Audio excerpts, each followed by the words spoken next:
I am super excited to introduce my guest. He's an Emmy Award-winning actor, currently on the shows Big Sky, NCIS Los Angeles, Swamp Flower, and General Hospital. Some of his recent films are Self-Reliance, Cash for Gold, Leave No Trace, Sully, directed by Clint Eastwood. He's been teaching Vedic Meditation since 2007 and has recently published his book, Embracing Bliss, 108 Daily Meditations, as well as a companion to the book, the Embracing Bliss podcast. I want to welcome Jeff Kober to the podcast. Welcome to the show, brother. Thanks so much, man. Great to be here. So it's, I created the podcast to inspire young artists to follow their dreams, right? If a kid like me can come out to Hollywood at 18 with $200 in my pocket, a one-way ticket, not knowing his soul out here, having a dream and make the dream a reality, then why can't the listener out there? If a guy like you can make the dream a reality, congratulations on the Emmy Award. Thank you. If you can do it, then that listener out there can do it. And, I just wanted to kind of pick your brain a little bit and talk about your journey into Hollywood and, when did you get started and when did you know you wanted to be an actor? Well, first of all, I came into town with $500 in my pocket. So nice. I was ahead of you there. Also a little bit older. I didn't know I wanted to be an actor. I came from a place and time, small town, where I didn't know that actors were real people. So it never occurred to me as a lifestyle choice or a career choice. And I followed an actress to LA, and she was not cut out for it. She just, she ended up leaving, and I ended up sticking around and accidentally stumbling into an acting class, which was a Meisner class taught by Maria Gobetti at the Victory Theater. And I saw people on stage using their feelings, and being able to express those feelings. And it just blew my mind that everything that was trapped inside of me actually had a place to go. And so I just started down that path, and there was a point where I had to ask myself, do you want to do this? Are you sure you want to do this? Because, it's a really silly way to make a living. I mean, there's the percentage of people who make a living as an actor is so small, but I couldn't look at it like that. I had to say, is this in my heart? Is this in my soul? Am I willing to possibly wake up when I'm 55 and say, it didn't quite work out? And the answer for me, and I had to ask that as a real question and let it settle way down inside me for an answer to come up rather than just saying, knee-jerk, yes. And the answer came up, this is what you do, this is what you do. So continue on. Awesome. I think that's key. It has to be your passion. It has to be in your heart. You don't want to get into this business because you want to be famous or because you're going to make a lot of money or because, it's going to fix something. For me, I really been looking at my life, as an actor, and, I'm writing a film based on my life. And I was like, why did I become an actor? And, I really found that it was about needing to be loved. I came from a broken home. My father wasn't around.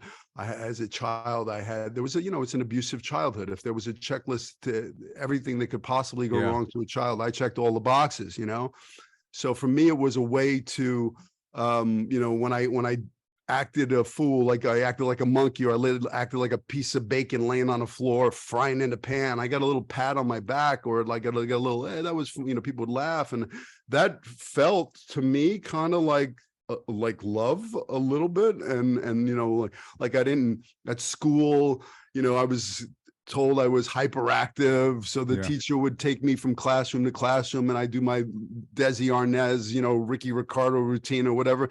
And I get, a little applause, and then, as I got older in high school, I played Danny Zuko and Grease, and I got a little applause on stage. And I was like, there was that seed that was planted early on. And it felt like, oh, this, if I become famous, they will love me, or and what I truly found is that's not a reason why to get into it. It drove me, believe me, to try to prove people wrong. It drove me as an actor. I was going to prove everybody wrong, because everybody I told my dream to laughed at me, told me it couldn't be done. But I was like, I'll prove you wrong. I even went to my drama teacher at high school, and I said, I want to be an actor. And he told me, forget about it, kid. Wow. Yeah. So, Wow. and when I look back now, he was a frustrated actor that never made it, that was teaching drama in a Brooklyn high school. So, I get where he was going. Yeah. But it Well, motivated me. When I had I my own TV series, I came back to him and I said, thank you. Well, and I think I don't know if I can't make a blanket statement, but I think a lot of people get into acting because they feel the need for love, they feel the need for approval. They've been taught by their upbringing and their experiences that they can't give it to themselves and that they're not enough, so they have to do this other thing. And then there comes that point, as you just alluded to, that if I'm doing the work itself for approval, I can't do the work itself. Mm. And so that became it. Really, acting is like the most profound spiritual, emotional, psychological path that one could take, because all of your garbage will come up, all of your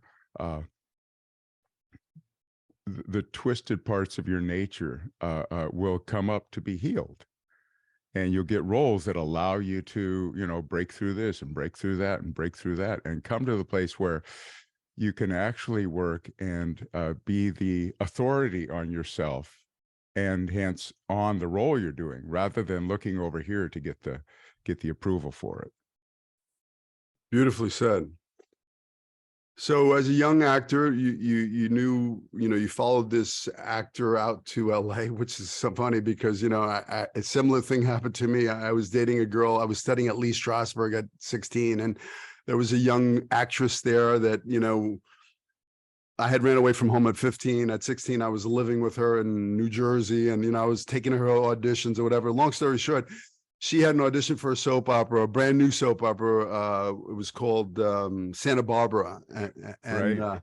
and she, I took her to the audition, and long story short, she got the part, and she had to go out to Hollywood to make this. And I was at the time I was kind of running the streets and in my juvenile delinquent years or whatever, and I got in trouble, and then all of a sudden I was brought back to my mother's custody, and I'm watching this soap opera, and there she is making out with some dude. It was devastating for me. Some guy that looked like me. So I was like, I was getting in trouble in New York. My friend had just got shot. I was like, I got to get out of Brooklyn. Wow. Yeah. And I bought a one-way ticket to Hollywood, but there was a girl on the other end that I was kind of chasing down, Yeah. which was, it's Well, what kind of really brought me out here. That's what it doesn't matter what the initial motivation is. See, I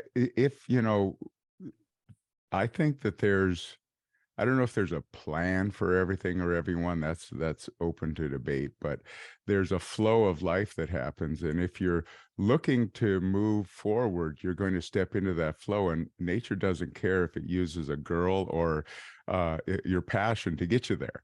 You got here. And nature just said, yeah, it's about a girl. No, it wasn't. I mean, yeah, it was. And all these other things as well.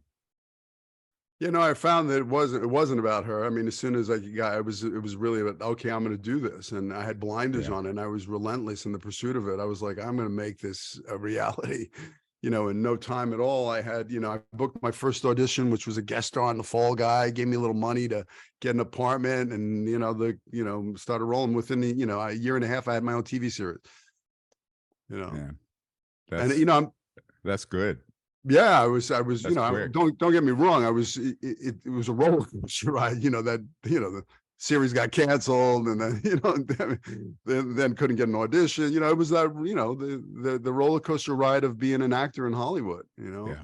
Yeah. But I was guest starring on a bunch of shows, and I came on to your show. I guest starred on China Beach, which was a really exciting thing, because at the time the show was the biggest, hottest, popular show on television, and everybody was watching China Beach. And I came on, and I auditioned to play a kid who was a paraplegic who got his legs blown up in Vietnam. And I remember method actor me was like, I tied my legs together and I dragged myself around my house, lifting myself into the toilet, into the, I was just, for a week, I didn't walk, and then I came onto the show with you, and we had an awesome scene where, I'm sitting in, I'm on my gurney, and a bunch of other, soldiers are there, and we're in, a rehab facility, and we're like kind of getting high, and I'm telling a story about how I'm good in the water, because I have my arms, and we're by a pool, and you say, well, why don't you go in right now? And you literally like pulled all my things off of me, and you carried me into the water with all your clothes on. I don't know if you remember that, but it was an awesome. I do remember that. I remember that very well. That was an awesome scene, and that whole area there, because that was that last season where we were doing the post-Vietnam stuff along with the Vietnam stuff, and it was so heavy and so intense. And you were there, man. You were absolutely there. It was I didn't question that I was carrying someone who needed to be carried. Yeah, it was a lot of fun. I mean, it was a great cast. It's great to see, actors, from 32 years ago, working in the business, and, you getting an Emmy Award. I mean, it's exciting to see. I mean, I think, with the actress that was on the show, Dana Delaney. Yeah, she's on the new Stallone series. I love it. Seeing her, she's, she's doing a series with Stallone. It's great. And Marg Helgenberger, I think she's doing CSI again. Love it. So, it's great to see. It's been for you, it's been quite the journey, right? I mean, can you tell me a little bit about, how you actually got into the business? Yeah, you started taking class, but how'd you get your first agent, or how'd you get started? Well, there was a thing that started happening because I studied for a few years, because let me just say that I was an emotional mess when I started acting. I had, trauma in my childhood and teen years, and was really shut down and really passionate and full. And that, that made for a really messed up human being, so it took me a few years to really start walking through that and start opening up to it. And then I worked with this teacher, Ed K. Martin, and he believed in me in a way that made me willing, or allowed me to be willing, to go through the mess of being human, and the discomfort of having to open up to what it all is. And then, they had this thing called, I don't know, but they had showcases where you would pay 10 or 15 bucks and you'd go in and you'd work for a casting director. It was a scam, but casting director for a couple of soaps saw me. And so my first two jobs were, I did 2 days, one day on The Young and the Restless, and 2 days on Days of Our Lives. And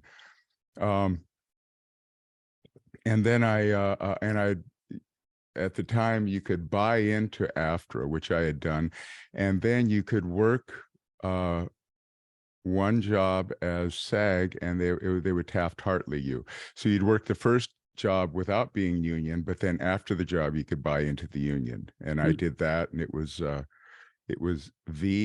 Badler. Yeah, my friend Michael Wright was on that. Yeah.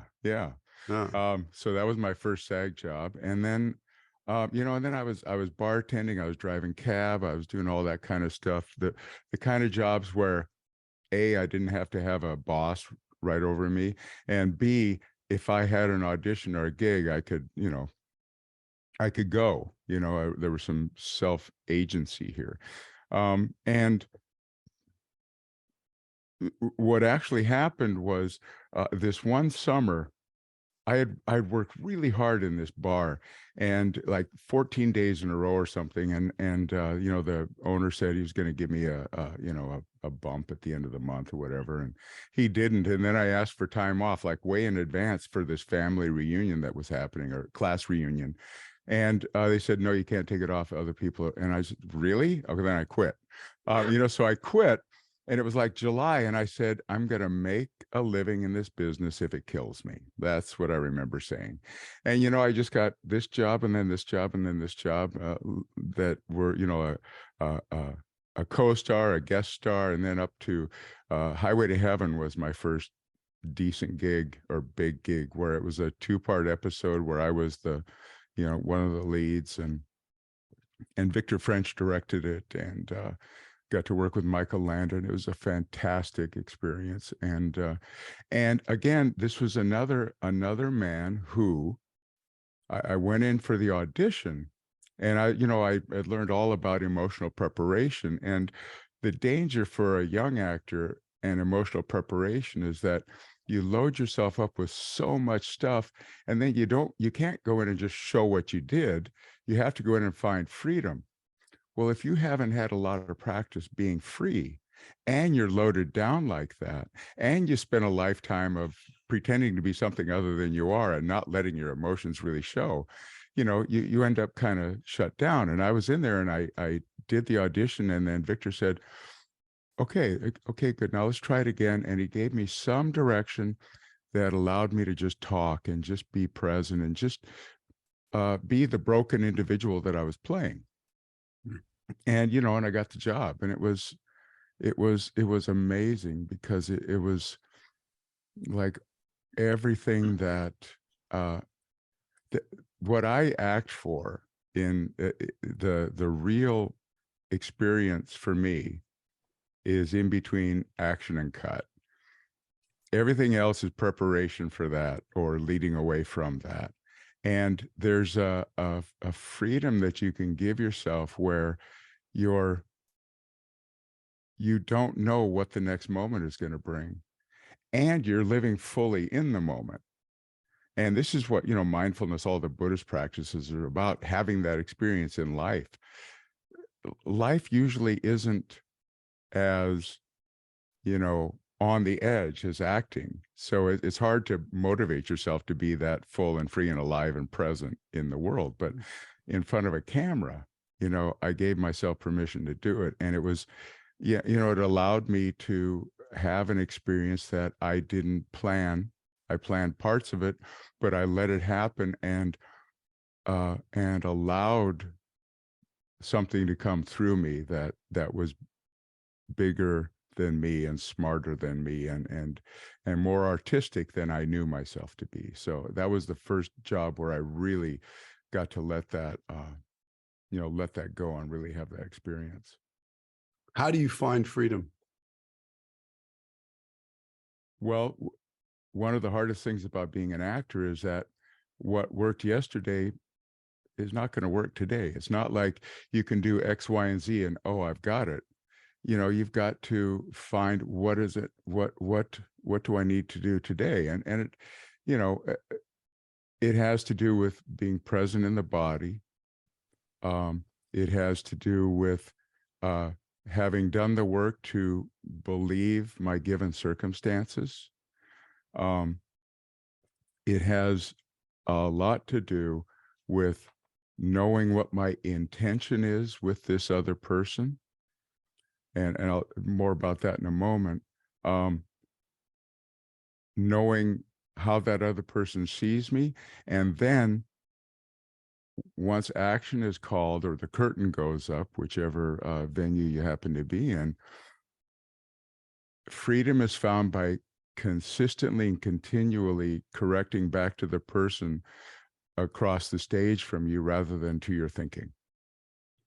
Thinking will kill me. Thinking will project into the future and tell me stories about the past and just kills me.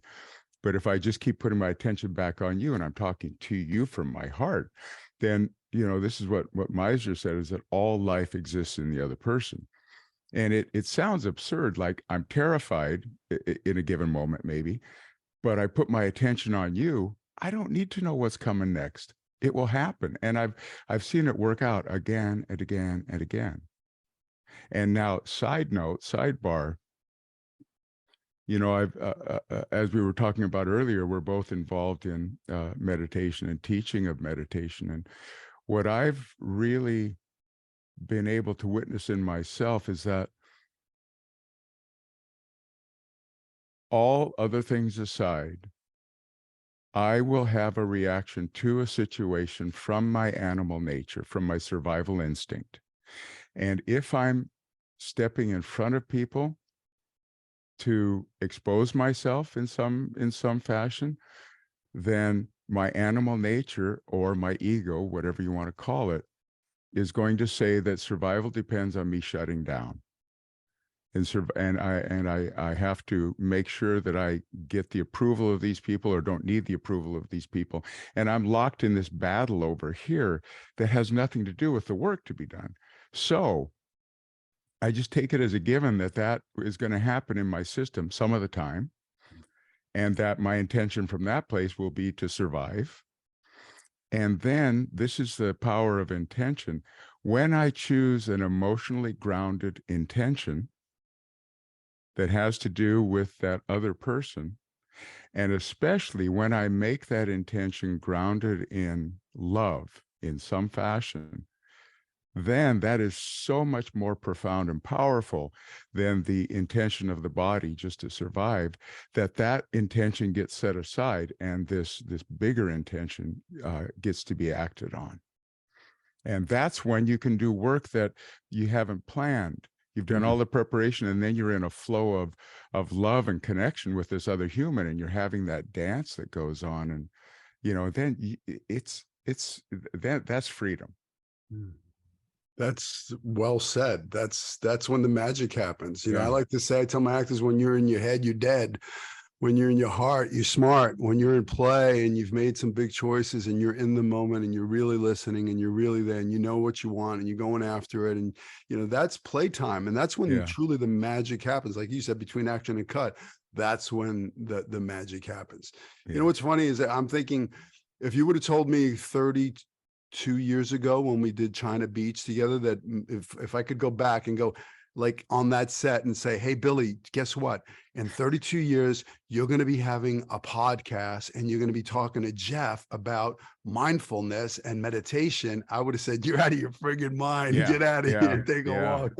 It was not on my radar. It was nothing, but during the journey, the things happen, life happens, and events happen in our lives, and the universe, God within you whispers and says, go down that path, and you listen.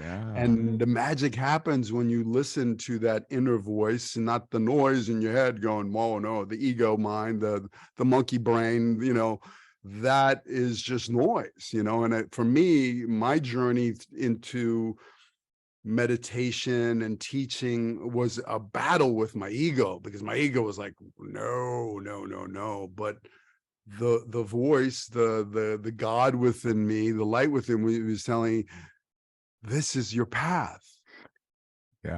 And I listened, and magic happened when I listened. The universe like aligned, and everything kind of miraculously came to fruition through just shutting down the noise, the monkey mind, the chatter telling me no, and listening to my true voice. And it's been amazing. And and it happened at the worst time of my life. It happened during, I lost my 11-year-old niece to brain cancer. I lost my stepfather to prostate cancer. My wife had a miscarriage. My wife got diagnosed with breast cancer. My dog ran out and got hit by a car. I mean, life was beating me down so bad that I was, I could not I had all this emotions that I was suppressing. I was trying to numb them. I was trying to, but I wasn't dealing with the emotions. My well of tears, my pain was so full. And then all of a sudden it started coming out in places I didn't want it to come out, like panic and anxiety. I mean, I'd be sitting in a hospital room, like when my wife got diagnosed with cancer, I would be in a doctor's office, but I was getting PTSD from the last few hospitals where I lost my 11-year-old niece and I lost my stepfather, and now I'm here, and like the doctors were more concerned about me than my wife. They're going, is this guy going to be okay? But I wasn't. I was melting down, man. I was shut, and like I was in a really, really bad place. And what you're describing, if I may, is number one, you clearly feel things deeply.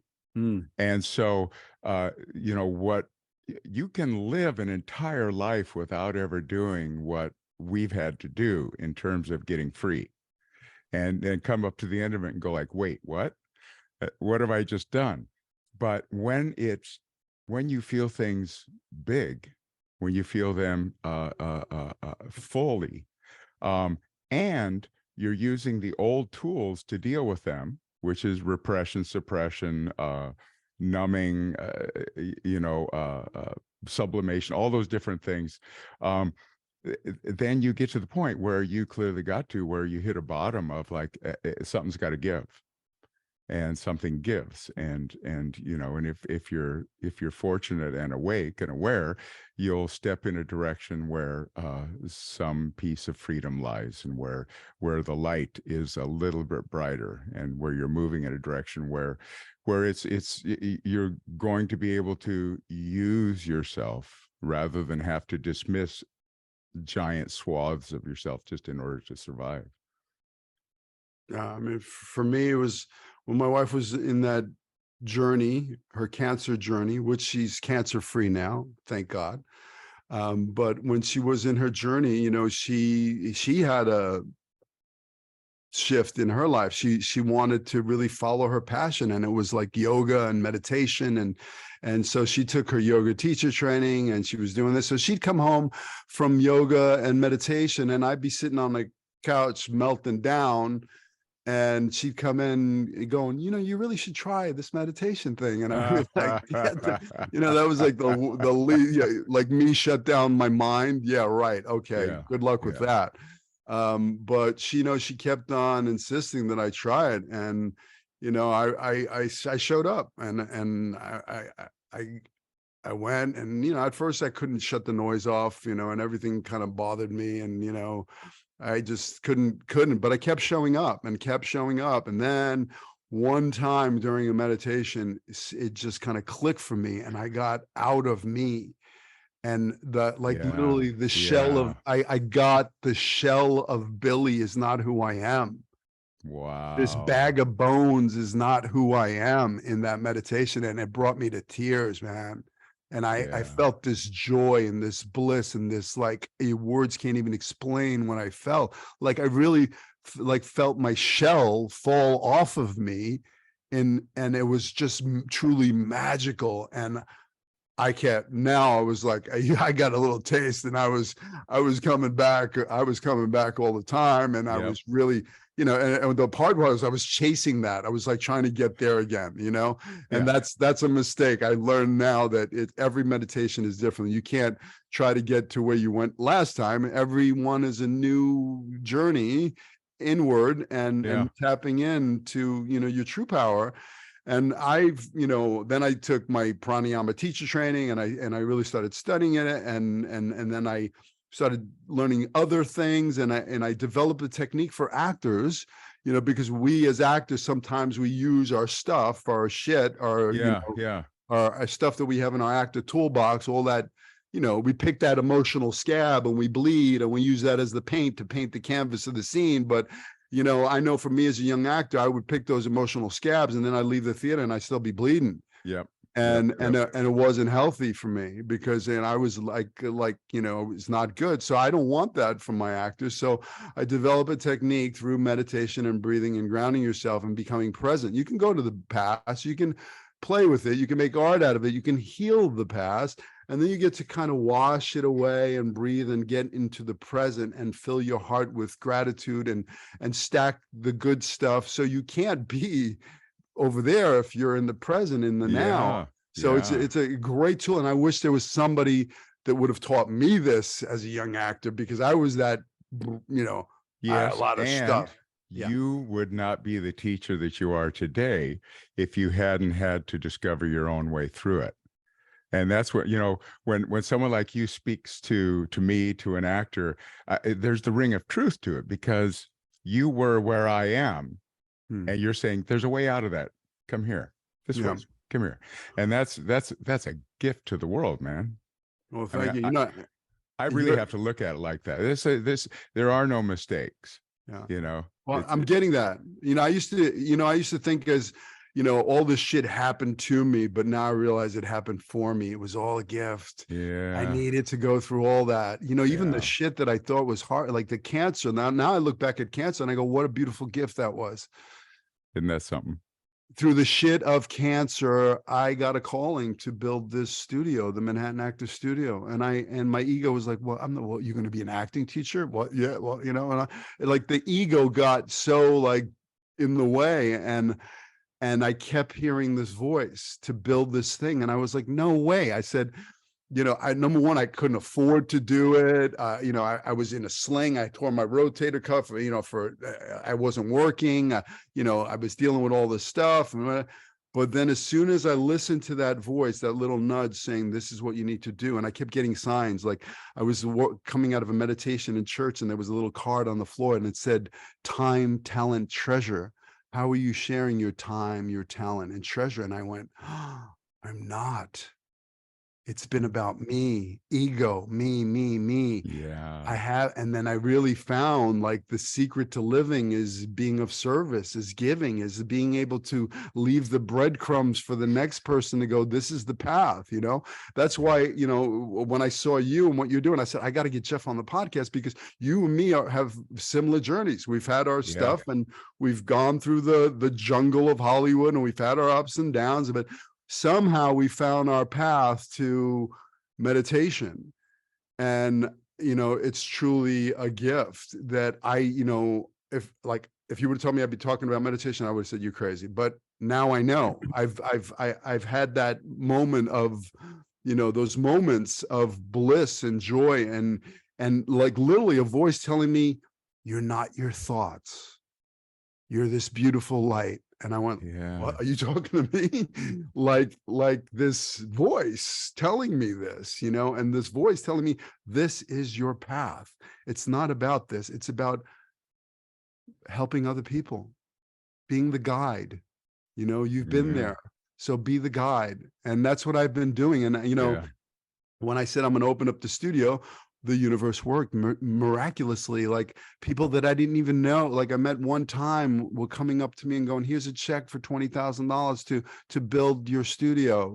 I believe in you. I'm like, like people would just like the universe started going, okay, you're doing this, and here's the stuff you need to do. Wow. I was in here building this place by myself, literally for a month, knocking down walls with sledgehammers. And I talked to a friend of mine who's a stunt coordinator, and I said, man, I don't know how I'm going to build these risers for the theater seats or whatever. And then one day on a Saturday, he came with like a dozen stunt guys, 3 trucks with power tools, and banged it out in a day, So it's like it just miraculously. Where is your studio? It's in Manhattan Beach. Wow. Okay. So it's 8 years here. So it's been, but it's been magical. I really get to transform people's lives, on a daily basis. It's an acting school, but it's a place of healing. I've healed a lot of people, and I just get to be of service. I know where they come, they knock on my door, and I know exactly why. I ask, God, what do you want me to do here? And I just listen. And it's truly magical here, and then that's why the podcast, they're lucky to have you. That's fantastic. The pandemic hit, my doors got closed, and I said, well, how do I continue doing what I do here? The podcast. I make a podcast, and then I created the podcast, and now this is episode 71, and it's the top 2% of all podcasts globally. And I get letters and emails all the time that, you know, people are inspired by the podcast. I'm sure you do too. Listen, I binged your podcast last night, and it is amazing. It is truly amazing. I mean, it resonated with me so much. I was like, there were some things you were saying on that podcast that were just mind blowing. You confirmed the stuff that I've been, see, you've done the work. I've told my wife, you know, during my training, you know, I said, you know, I'd like to go to be in the cave with the show. I mean, I'm gonna maybe shave my head and go sit in silence for a while, you know, like, you know, whatever, you know, like I'd really like to go that deep, like really learn it to a level that deep. But you've done that. You've sat in the caves, you've done that work, so that's why I wanted to have you. I wanted to just pick your brain, man. Like, you know, well, what have you learned? You don't have to go to the cave to get it, clearly. Yeah, you know, no, I got it. And there's you know, as I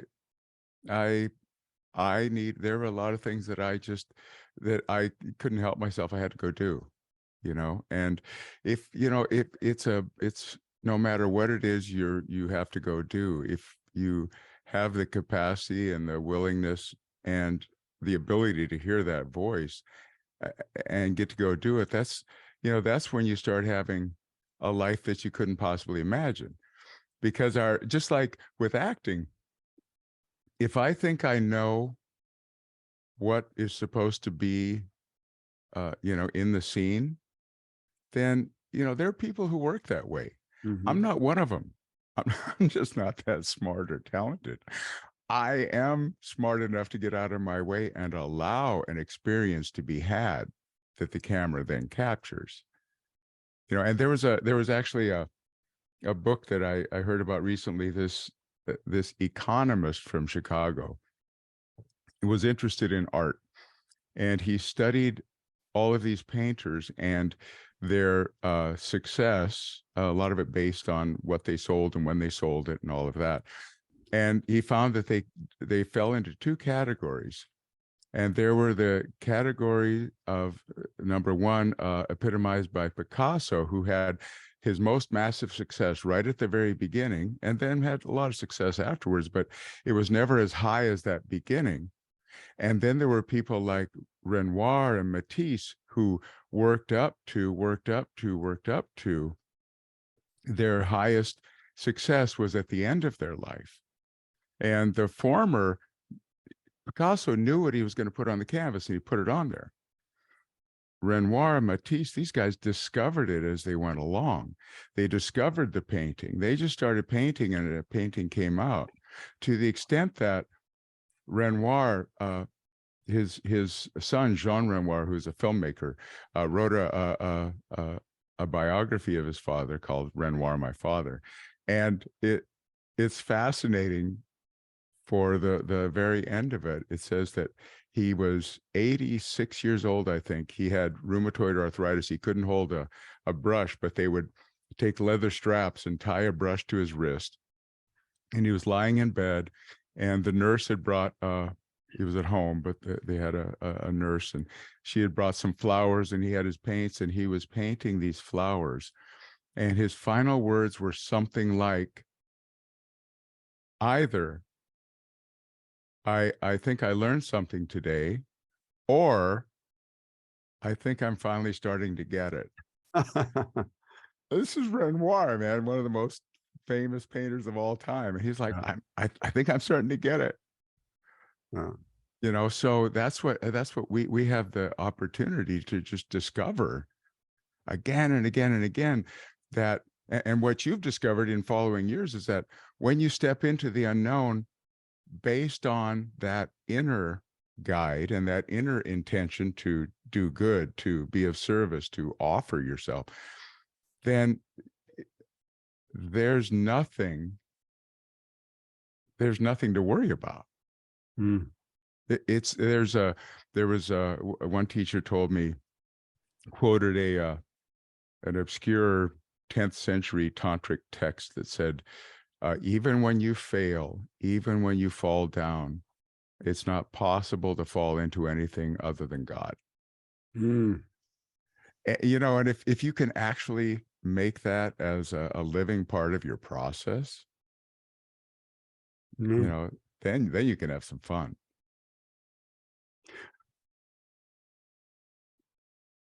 What led you to your meditation, learning about it?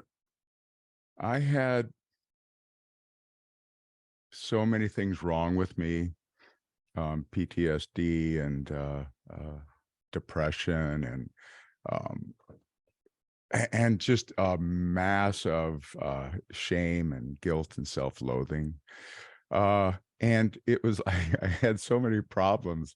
I knew I didn't have time in a lifetime to fix them all. But it occurred to me that there was, if I could get in touch with the spirit of what I am, which is the essence of what I am, that central experience of myself, that it's like working outside in. You get in touch with that. And then, as you stated, you know, I'm not my thoughts. When I can know myself as this thing, then I can start to work on where the thoughts are and where the emotions are and where the life choices are and all of that. And so I sought forever. I was looking for a connection to something bigger than the voice of the superego that constantly told me some version of you should die. You're worthless. You should die.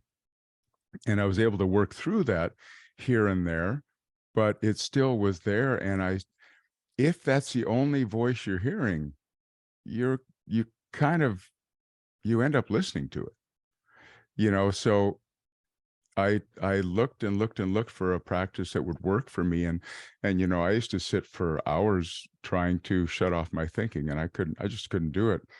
And then my wife told me about this, a friend of ours, because I was still miserable a lot of the time. And then at one point I just said, I give up, I quit. If I haven't fixed it by now, I'm not going to fix it. I was 48 years old. And she said, and so I just quit looking. And about 6 weeks later, she said, our friend Renee learned this meditation, and you get this word and you follow the word and it makes you happy. I said, yeah, let me know how that works out for you. And she said, no, let's go listen to this guy talk. So I did, and I listened to him. And well, no, the first time we went, I walked out before the guy even talked because I didn't like the way the people looked. I didn't like the pictures on the walls. It's like, yeah, this isn't me. And it was like, and Renee called and said, so what'd you think? I said, I don't know. I didn't listen. She said, you're an asshole. And then, so the guy came back the next month and I went and listened. And again, he said things that resonated, that sounded good, but I wasn't going to learn. And so Renee had me call this guy. His name was Tom Knowles. And I called him up and I didn't even know who I was calling. I just said, hello. Then she said, oh, this is Jeff. Hey, what's going on? I said, oh shit. Well, okay. I liked what you said, but, why should I believe you? And he just started laughing and he said, well, you can't believe me. I said, why should I trust you? He said, you can't trust me. You just met me, but do you trust the way you felt when I was talking? I said, yeah, because it was resonating in here with truth. And then I said, well, there's another thing. I always heard that you weren't supposed to have to pay for spiritual teaching. And he said, yeah, that's a common conception. And, in India, teachers are supported by the community. They give them food, they give them money, they give them a place to stay, they build an ashram for them, whatever they do. It's a different model here in the West. And so, he said, you're giving me money so that I can afford to not have another job so that I can teach you meditation because it takes a little while. And I said, okay. And and the next day I went in and learned meditation, and it gave me that thing that I always wanted, but had not had any proof that it existed, which was a sense of being okay. A sense of being okay without doing anything, without being anything other than exactly what I am. And as you said, a dropping away from that voice of the ego and that physical sensation of whatever, and those emotions, just knowing myself as something completely other than that. And that right there, that first time, just hooked me. And I never looked back. Now, what is it Vedic Meditation? Vedic.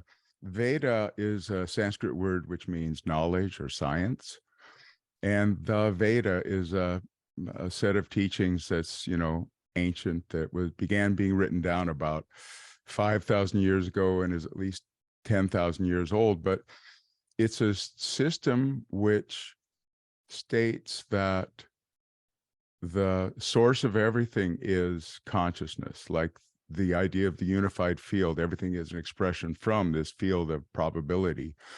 Like this, the Vedic sages and rishis said that their consciousness is the base of everything, and that everything else is an expression of this underlying field. So it's like there's an ocean of pure being, and then there are waves upon that ocean. So there's being, non-activity, and then ocean, waves, activity. And my ego, my thoughts, my hands here, my talking, all this is activity. But there's, you know, you just get this word that guides you in the direction of being. So all of this de-excites so that you start to connect with that deepest experience of what you are, so that then you can have a perspective on the activity of what you are, rather than know yourself as that activity. And the implications of that are huge, because, you know, according to the Veda, you and I, it's not like we have a similar interior, it's that it's the same interior. Yes. You know, the soul is soul, spirit is spirit, and yours comes through your personality and your history and your journey, and mine comes through mine, and the two of us connect together. But when we're really connecting, it's consciousness speaking to consciousness, which is what consciousness is here for. It wants to know itself.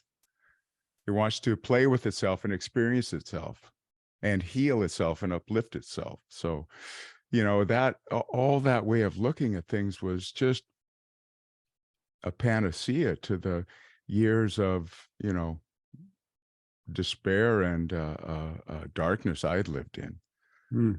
You know, and so it just, you know, it began to, you know, balance out a little bit.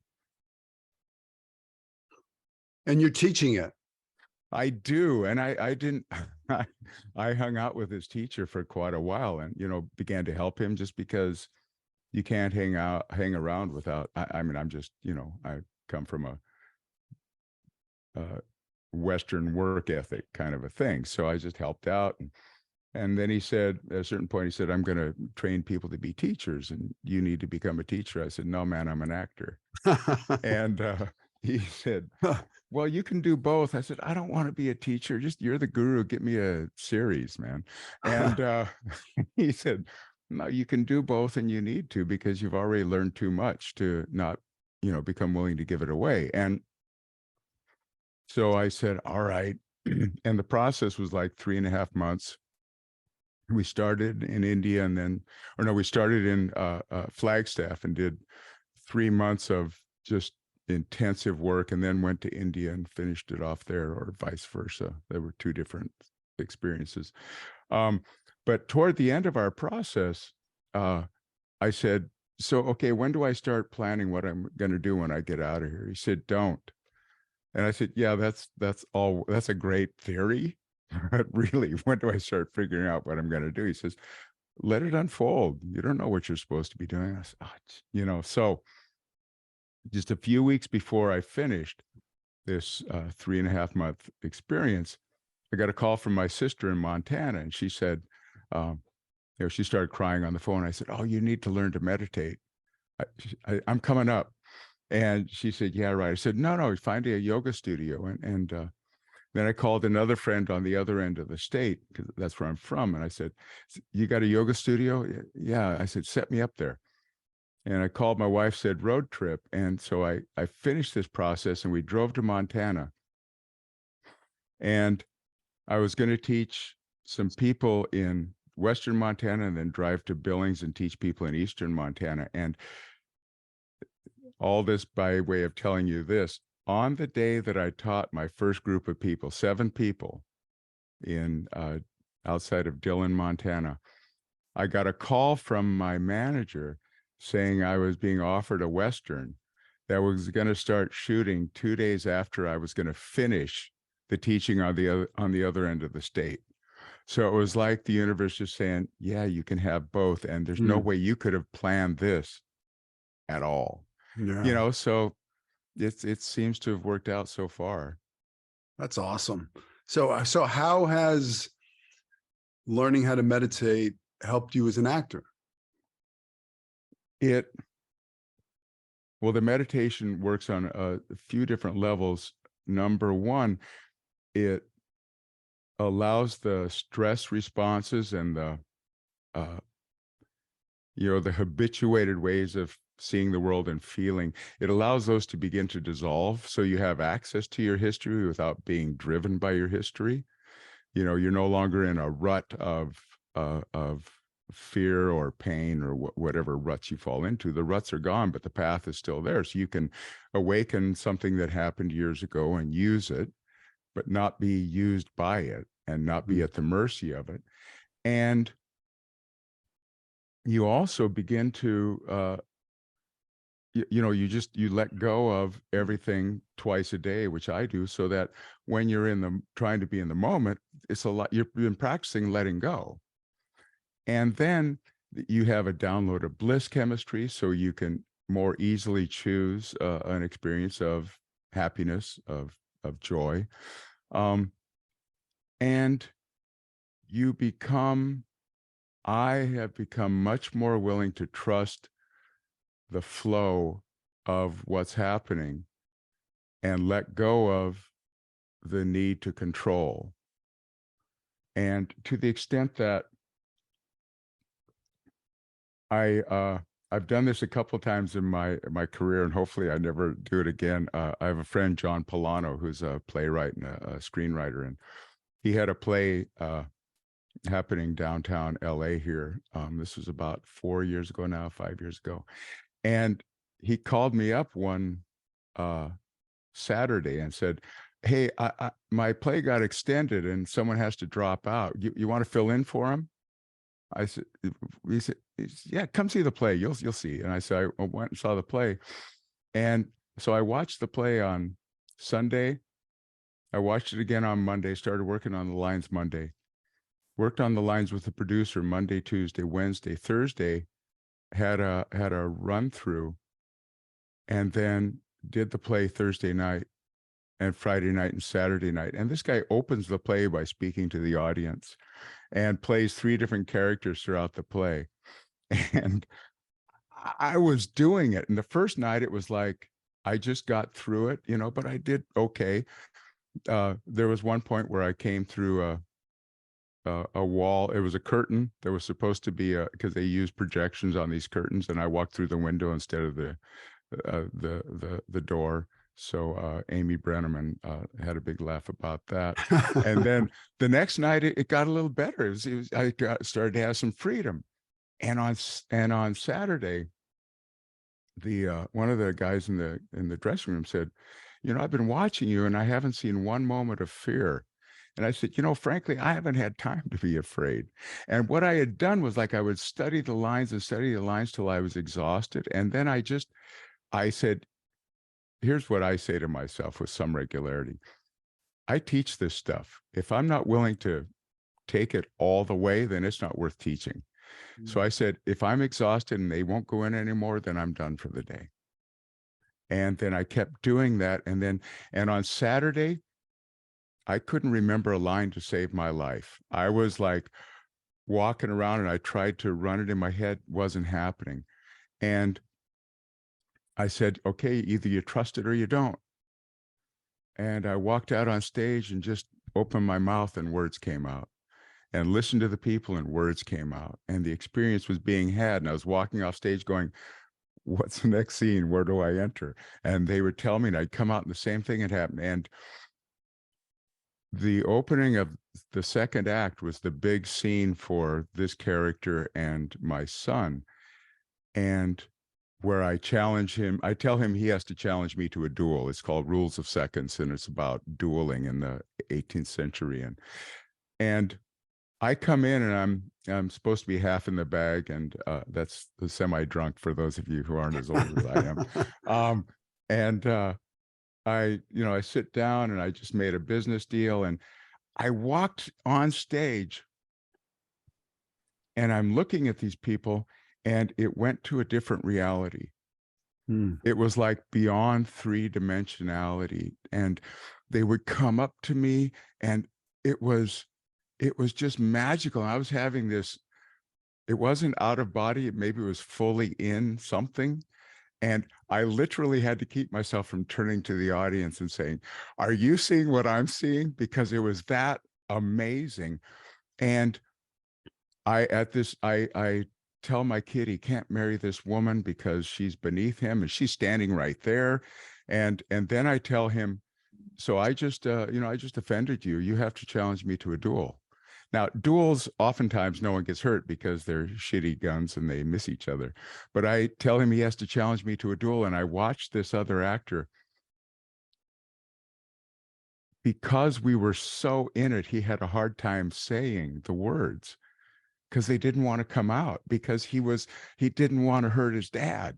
And it was like, and then right after that scene, I have to go and talk to the audience and say, I know this didn't have a good end. I die, but I had to do it. And there were tears streaming down my face.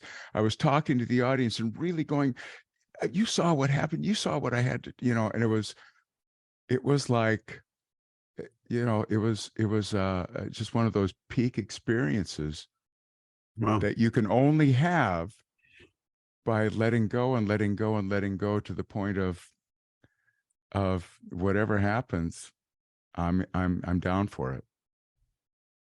Wow. So that's how it changes my acting, so that now I go on a set, and more often than not, I don't sweat it.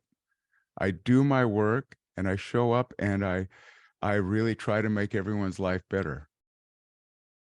Even if it means just shutting up, but I look at other people and I ask them how they're doing, and I ask the grips what they're doing. I ask the camera guy, is this worked? Is this, I engage with people because it's not about me.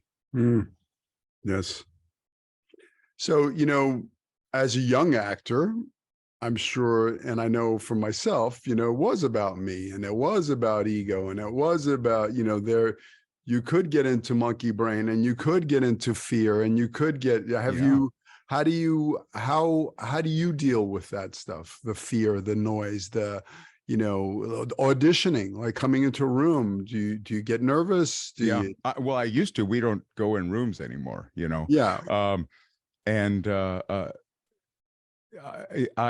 when you grow up needing approval of adults to stay alive, which is what happens in an abusive home, then you walk into a room filled with authority figures, and your system goes into fight, flight, freeze, fawn. So you either want to fight them, run away from them, freeze, or try to, please them so much that they won't kill you, and that just happens in the system. So having an intention that's more powerful than that intention of the body is key. Listening to the other person is always the corrective, and that's the beauty of Meisner. There's a lot to be learned from all other techniques, but the corrective is always to go back to listening, back to the other person, listen with your whole body. And then I started doing a thing where I would, if consciousness is not something you can actually imagine because it has no handles on it, but you can think of light. And I would sit and I would just visualize myself filled with light, so that I was a being of light. And then I would visualize the room filled with light, so much so that it filled all the other people in the room. Everyone was light. So then it was light walking into light. Love that. And so it was like, what's light going to do today? Doesn't really matter, but this is my part of it, and I'm going to do mine. So it gave me an opportunity to not disassociate from, but disidentify from those voices of fear and ego. And really the path of, I think the path of the human, but really the path of the actor is to know that there's a part of me that makes it entirely about me, but that's the least interesting part of me, the least important part of me, and the part of me that is not interested in growth, is not interested in expansion, is only interested in staying safe. And when you choose away from it enough times, it begins to have less and less and less power. So that if I'm not my thinking, and my thinking is screaming at me, you're going to die, you're going to die, I can go, yeah, thanks for sharing, but thank God you're not driving, Love that. Love that. Love that. I tell my actors all the time, what if you walked into an audition and just came to be of service, and the light within me is coming to say hello to the light within you. Yeah. And I'm coming to play. And I've made some big, bold, strong choices, and I know who I am, and I know where I'm coming from, and I know what I'm going after, and I'm just going to ground myself in that real place and really listen, just play and have fun. Coming from love, light, that's a completely different vibration than coming from fear. Well, when you come in and you've done all the work and you're coming in love, I love acting. Guess what? Today I have an audience. They have a problem. I am the solution. I am going to serve. I am going to play. And that's like the cherry on top. That's like, that's like moths to a light. They don't know why they're attracted, but they're attracted. They want to go to the light. Yep. It doesn't matter why they're so attracted. It's you coming in, standing in your light and knowing who you are. I am this light. I am love. I am peace. I am joy. And coming from that. Now I know it sounds a little woo woo. And if I would have heard myself say this years ago, I would have said, this guy's a quack, but I know it's true. And I know who I am. I know who you are. I know, we all have that light within us. This is who we really are. And I've been truly getting glimpses like crazy. I'll give you an example. I walk daily. I walk the beach, I live at the beach. So I walk in the morning, and it's a meditation for me. Yeah. And, my wife told me about a book, it was called Whole Body Meditation. And usually when I meditate, I sit, but this guy was talking about a standing meditation. And as I walked, a couple miles, I stopped, and I stood and I took a breath, a full breath. And I was just looking at the waves, and I took a full breath, and, like visualizing that wave coming in through my roots, coming in, filling up my belly, coming into my heart, into my throat, all the way up into my crown. I just lit up. And I was like, and it was scary. Like my body started trembling, and I really I pulled myself out of it. So I was like, there's something here. So I walked to a lifeguard tower. I found a place in front of the lifeguard, and I tried it again because I was worried that I didn't know what was going to happen to me. I might collapse, because I have collapsed before meditations, like outer body collapses where, the little Asian lady coming up to me, she goes, "Are you okay?" And I had no idea that I was literally, my shell was laying on the ground. So now I go to the lifeguard tower, and I stand exactly in front of the lifeguard tower. So if I fall down, I know I got a lifeguard that's going to save my ass. So I try it again. I go and I ground my feet, and I take at first I had my shoes on, my sneakers, because I was walking, and I took my shoes off and I grounded my feet into the sand, and I looked out at the ocean. And as the waves were coming in, I was just breathing with the waves.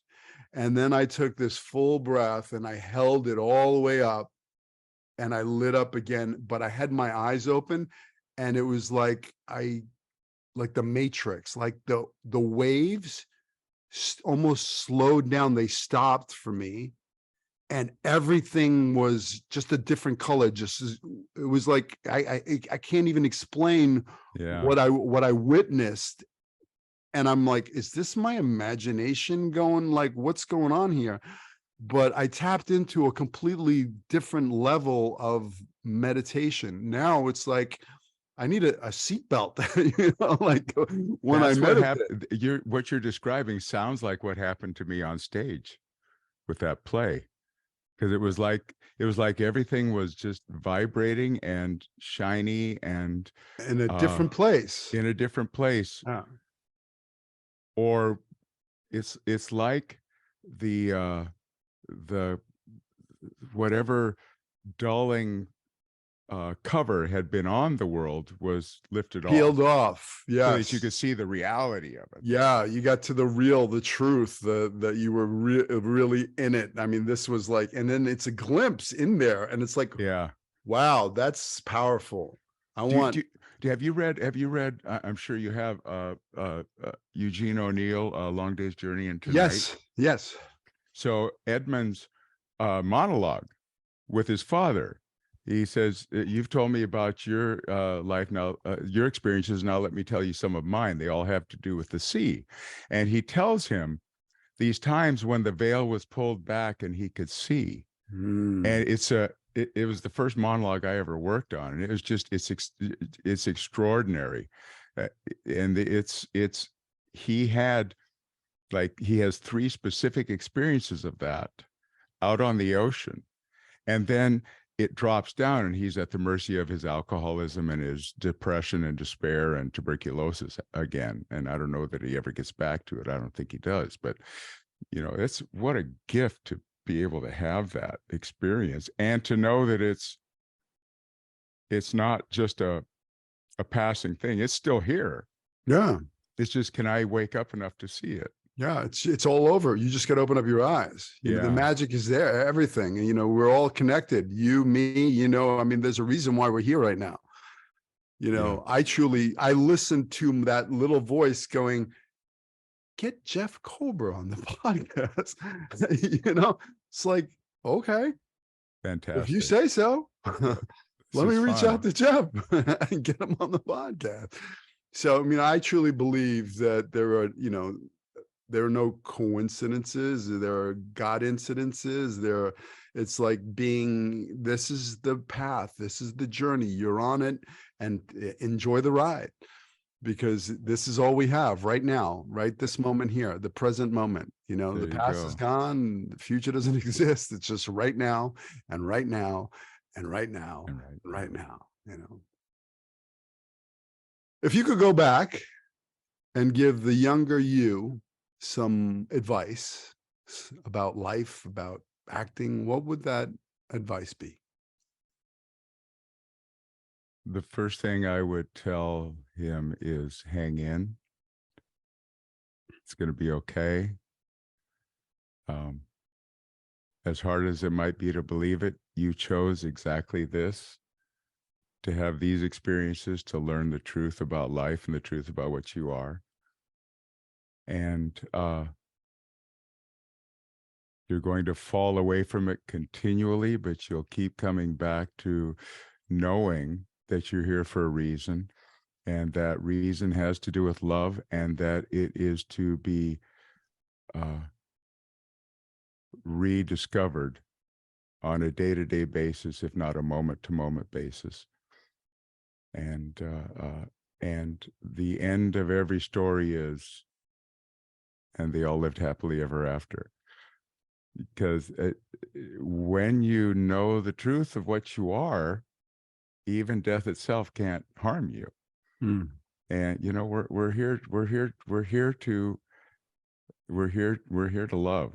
and we're here to enjoy ourselves. And and I would say I know it's really hard right now, and it won't be forever. So hang in. Beautifully said. What about to actors? What would your advice be to somebody that wants to become an actor, is on the journey as an actor, and maybe, is in that self-doubt, questioning themselves, did I do the right thing? I always have to quote Michael Shurtleff, who wrote a book called On Auditioning. It was like in the late 70s, I think he wrote it. And he was a casting director, and his advice was, if there's anything else you know how to do, do it. Acting is, you have to want it.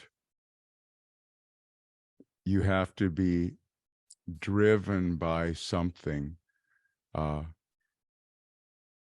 than, as you said at the beginning of this, other than the desire to be famous, or the desire to make a lot of money, or the desire to, get laid, or whatever it is. All those things, can be a part of it, but it has to be part of again, this is, I don't want to sound new age, but it's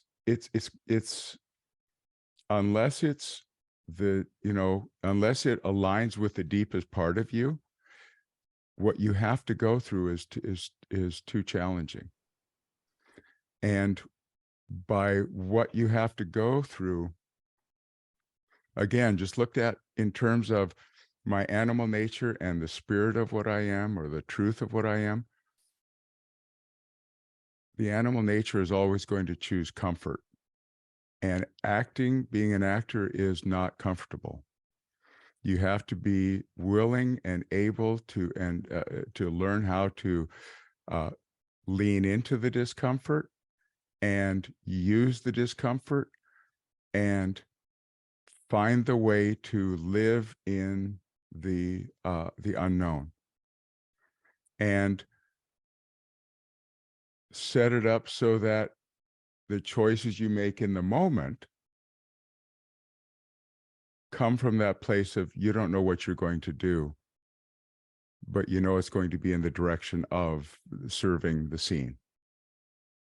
And if you've done your homework, and you can find your way on a given day of stepping into the unknown, then it becomes an adventure that is, I don't know if I've gone off the question, but I do tintype photography. I wrote a book. I'm doing a podcast. I teach meditation. I have a really full life. I consistently come to the point where I go, I've had some experiences acting. I don't really need to have any more. I'm good. If, because you go through times when you don't get an audition, you don't work for a long time, but yeah, I'm okay. I could live with that. And then I get on a set and I go, oh man, this turns me on somewhere that nothing else does. Yeah. So find the way to use it as your vehicle to step into flow. If you can do that, then it can be your vehicle.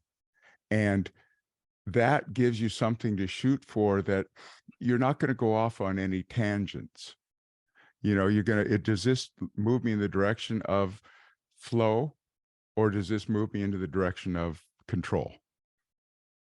And, if you're moving in the direction of flow, it's only going to get bigger and bigger and better as you go forward. Awesome.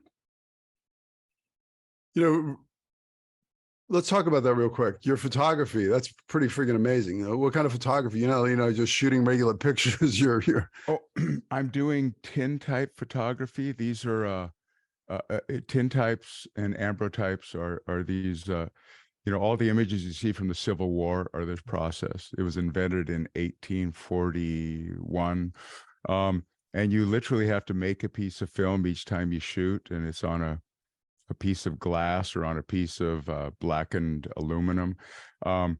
And you use these big old cameras with, 100-year-old lenses, and you make a piece of film, you put it in the camera, you expose it for anywhere from half a second to 12 seconds or something.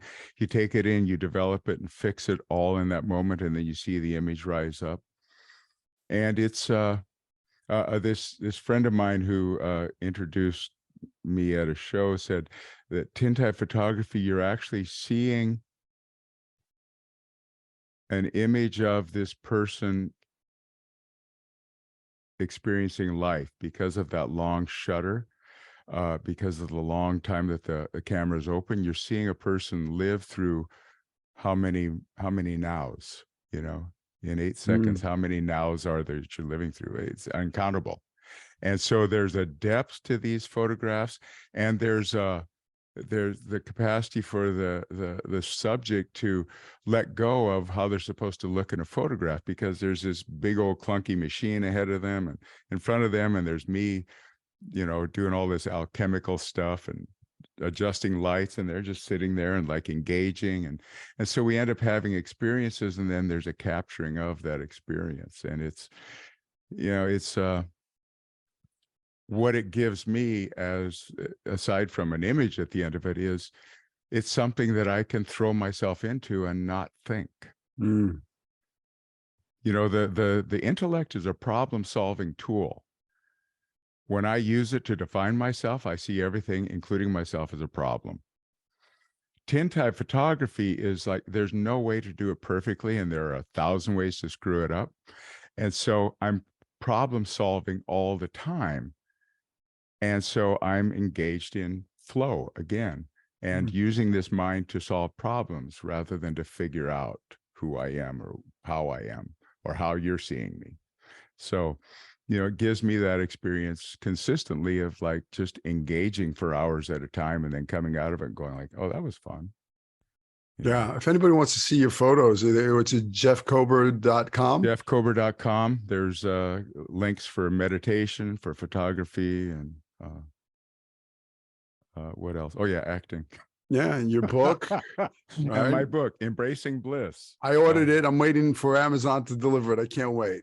Fantastic. Let me know what you think. And your photos are amazing. I want to shoot. When are we going to shoot? I would love to. Oh man, that would be great. You can be, because I'm doing a series right now called the Fig Tree series. I have a fig tree in the backyard, and I have a tattoo artist and her subject working in front of the tree. I have Bernie White as a one-man show actor. I have someone who's a massage therapist. I have different people, yoga teachers, all these. So you'll come and you'll be the acting teacher, and you'll sit there in your black t-shirt and in your chair, and looking like you've just been interrupted in telling someone how to change their life, and you're looking at me, and so we'll do that. So I love it. So let's do it. Sometime in the next couple of months, we'll do that. I would love that. I would love that. Jeff, I can't thank you enough for coming on the podcast, taking your time to share your wisdom and your knowledge on the show. And I look forward to getting together. It's going to happen, man. It's going to happen. Okay. Thank you so much. What a treat, and what a great conversation to have. All right. Take care. You too, man. Bye-bye.